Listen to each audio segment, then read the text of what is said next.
Some people may ask, why collect typewriters? Aren't they just old relics of the past?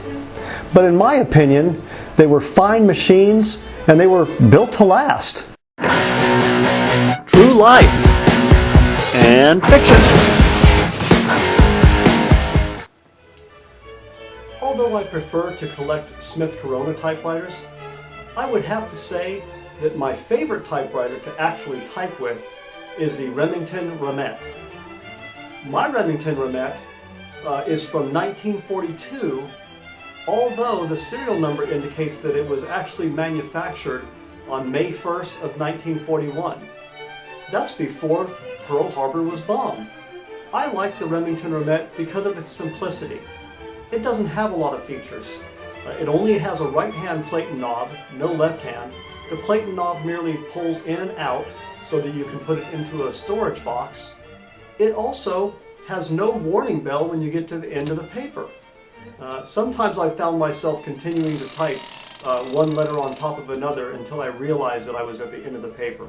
But outside of that, it was a great machine. Back in 1938 when they first produced this, they were really made for the everyday person and the modern family at the time.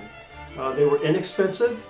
They were actually built in order to meet the market needs for those currently buying the Smith Corona Zephyr, which was a popular laptop, or what we might call a laptop typewriter at the time.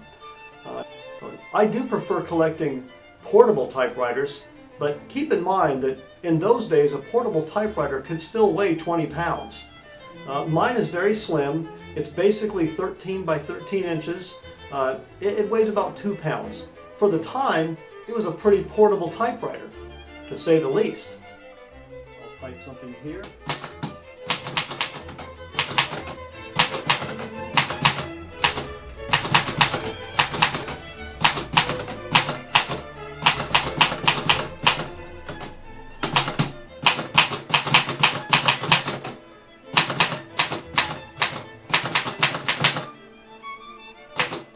And as you can see here,